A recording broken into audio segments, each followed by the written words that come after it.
नशामुक्त भारत अभियानाअंतर्गत ठाणे पोलीस आयुक्तालयाने अंमली पदार्थाविरोधातील लढ्यात मोठी कारवाई करत तब्बल 39 कोटी 3 लाख रुपयांहून अधिक किमतीचे आणि सुमारे 600 किलो वजनाचे जप्त अंमली पदार्थ नष्ट केले आहे।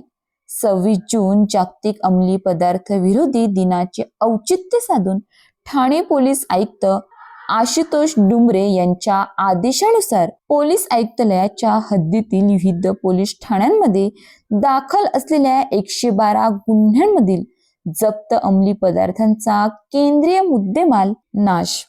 समितीचे अध्यक्ष पोलीस सह आयुक्त गुन्हे डॉक्टर पंजाबराव उगले, समितीचे सदस्य पोलीस उपायुक्त गुन्हे अमरसिंह जाधव, पोलीस उपायुक्त मुख्यालय 1 मीना मकवाना तसेच सहाय्यक पोलीस आयुक्त विनय घोरपडे यांच्या मार्गदर्शनाखाली अंमली पदार्थ विरोधी पथकाचे वरिष्ठ पोलीस निरीक्षक जनार्दन सोनवणे आणि त्यांच्या पथकाने सर्व कायदेशीर सोपस्कार पूर्ण करून नाश केला। जप्त करण्यात आलेल्या या अंमली पदार्थांचा नाश तळोजा MIDC नवी मुंबई येथील मुंबई वेस्ट मॅनेजमेंट कंपनीमध्ये करण्यात आला। अंमली पदार्थ विरोधातील ही कारवाई समाजाला व्यसनमुक्त करण्याच्या दिशेने महत्त्वाचे पाऊल मानले जात असून याबाबतची माहिती नशाबंदी मंडळ महाराष्ट्र राज्याचे ठाणे जिल्हा संघटक मिलिंद पाटील यांनी दिली आहे। अशाच ताज्या बातम्यांसाठी आमच्या न्यूज पोलीस रिपोर्टर चॅनलला लगेच सबस्क्राइब करा आणि बेल आयकॉन दाबायला